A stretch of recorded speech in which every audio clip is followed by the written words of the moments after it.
Attention gamers. It's now been a few weeks since Uncle Rito released their latest DEI Check All the Diversity Boxes Busted Kit Champion, and while some people are wondering why they can't just release a middle-aged white male with a slight drinking problem and racist voice lines, I'm personally wondering if the pattern of their dev teams having the awareness of a fruit fly continues with the kit of this monstrosity. So today I figured we would look at Mbessa's douchey daughter to see if after a few weeks she is still busty nuts broken, by first looking at the top-ranked Mel enthusiast that I could find up in the tippy top of Grandmaster to see if her gameplay is much different than the piss-inhaling plastic-y low-sat excuse for a human down in the bottom of Iron 4, or if there is actual skill required to play Riot's newest champs, or if we are all just wasting our time playing games like this. But the way to not waste time on video games is to just get paid to play them. Introducing FreeCash, the site that pays you money to test and play various apps that's used by hundreds of thousands of people with a nearly perfect Trustpilot rating. You just sign up for free and then start accepting offers to download and play random apps and games. I quite literally picked an offer to play freaking Raid Shadow Legends, started playing it, sending troops to the daycare, got destroyed in campaign a few times the usual, but then on FreeCash you could see I was earning money by completing various missions and milestones in the game. My current account has $20 of balance from my earnings and I can withdraw that through various gift cards, but what I typically do is say gimme dat cash straight to my PayPal, as you can see here. So thank FreeCash for sponsoring this video and start using them to sponsor you to play popular games, as clicking the link below or scanning this QR will give you a bonus $5 on your first offer, which makes it the best time to try games like Raid. Finally get paid to play the game you've heard about so much on YouTube. And let's get back to the video. Alright, so starting with the quote-unquote best Mel NA, you see the beginning of the game, she is low and more exposed than a Sophie Rain nipple, but you mention nipples and all 8 eyes on her jungler are rushing in for the peep show, which means the man counting to 4 will be doing so from within his fountain and a walking rose bush will be making it an even trade in return. Then the pattern of this Mel having less resources than an elo inflated StarCraft player continues, but she's still getting camped more than 2 dudes 69ing in a tent on Brokeback Mountain, so she just walks in, throws a better morgue Q, uses a better morgue W, and then hits a fat dodge while the tiptoeing Whisperer dies again. But the red team has a Cho'Gath mid, so they are in river filming a porno called 2 Drags 1 Buff, and while they do finish, the creeper holding the camera orchestrating the thing in 4 counts ends up getting caught and killed. And I wouldn't exactly call this Grandmaster gameplay, as the next teamfight that broke out over absolutely no objective starts with her whiffing a snare before deep-throating a tornado and following up with a Q that hits voicemail, but eventually she finds the house hosting the Fiora gangbang and then she hits a Dua Lipa 180 to help put their Janna over ice. At this point, believe it or not, she only has 1 kill and 1 finished item, but it's time for 200 collective years of game design to make its introductory remarks in this video as we wave farewell to 40% of Jin's health.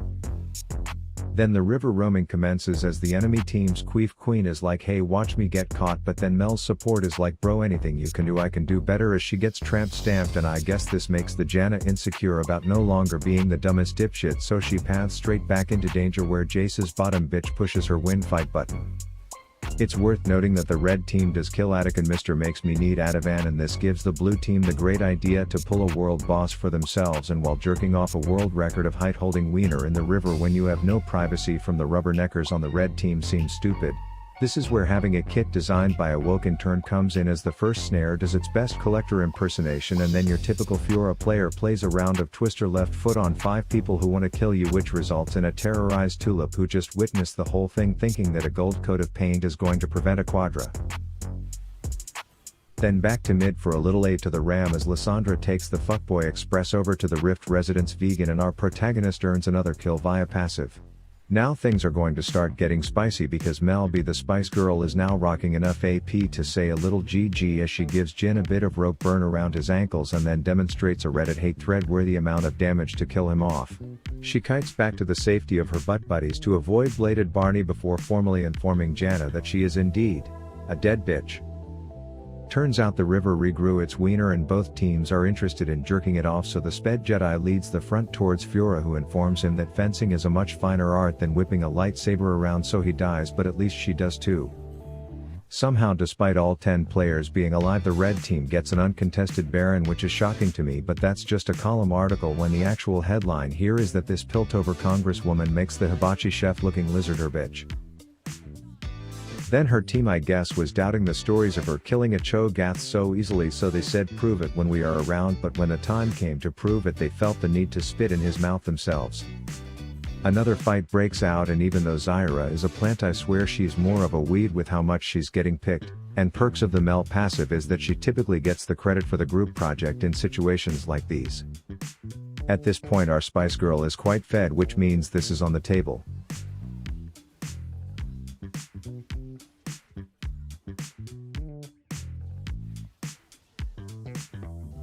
Then as they are bum rushing a tier 2 Turi, she tries to go flanky fuck status only to get distracted by the enemy team's floaty hoe as she drops all her abilities on the ground before going back to the reach around she had going with this terrain to execute a tank from 6 zip codes away. Apparently a little inside scoop here, the Blizzard devs asked the game designers how much damage a full build Mel should do and the game designers just said yes.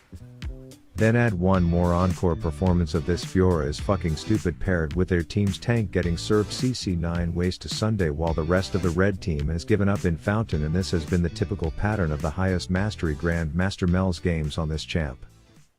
Now on to what is the lowest ranked dipshit I could find who actually tries to main this flavor of the month hottie. As you can see, the first trade she took is worse than something the Dallas Mavericks would do.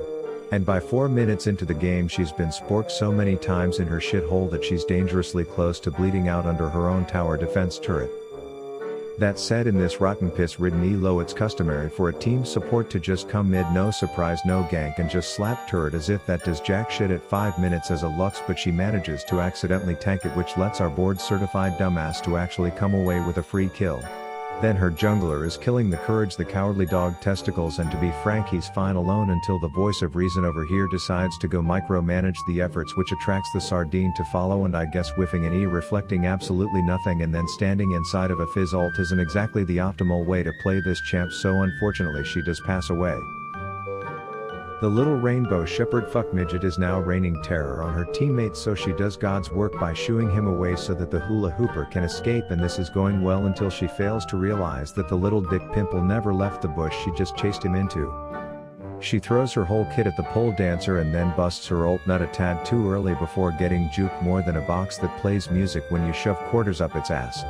But not to fear, an insane teleport is here so that she can expedite the fattest face check of her life while choosing to use her reflect only after witnessing the enemy use every last one of their abilities.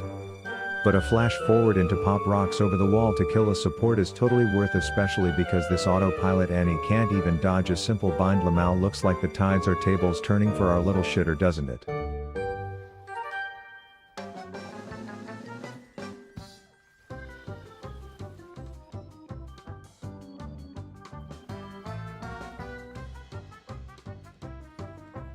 But you know what they say, every once in a while a blind pig finds an acorn, and even an Iron 4 can absolutely embarrass an ADC player. Then there's no better time to teleport than when you are a literal shrimp stick away from your destination, as she reflects absolutely nothing to intimidate this walking boner of a support. But I mean, you can't argue with the results this absolute savage is getting with these flashes into ult, this skeletal shit stained back to base combos, even if it means she gets fizzed in the face real hard right after. Turns out everyone is in a hurry up to river because word on the street is Ms. Kiff is giving away Japanese chocolate-covered bananas up there, but the self-driving fuck doll intercepts them before getting outplay reflected, which may or may not have been a good thing for her. But unfortunately that means there's no reflect for something like a Thresh hook, which means she now has front row seats to witness the death of all her friends before opting to run away from safety while inviting another Thresh to hook her like a catfish before dying. But she is calling the shots now, and the shots are saying, "Hey, ram this bitch mid while using your barrier on the Thresh hook that hit your friend 3 seconds earlier while simultaneously tanking a tower shot." This leaves her low enough to feel the absolute adrenaline that comes from overstaying when you are one queef of a kitten away from dying, but she kites back like a total champ knowing that Salamander is going to greed and she will just stun him under tower. But we can probably assume she hit a lag spike, otherwise this would have ended much differently. This calls for one more textbook academic use of teleport to travel a whole 15 feet towards zero objective, which makes the enemy top laner say Realia wanted to back, but a free sack of cash is a free sack of cash, so she sticks around to claim it. But it's not like 30 seconds later she will find herself just as overextended without needing that stupid teleport spell anyways, as a group of 3 hop on the Mel's a free kill bandwagon. Anyways, team fights are now breaking out, which is really this chick's time to shine. And there you have it, footage from the high elo highest mastery Mel I could find versus footage from the lowest, and if I'm being completely honest, I kinda thought the difference would be bigger. Don't forget you can get paid to play games like Raid or others by signing up for free cash with my link below. Rav out.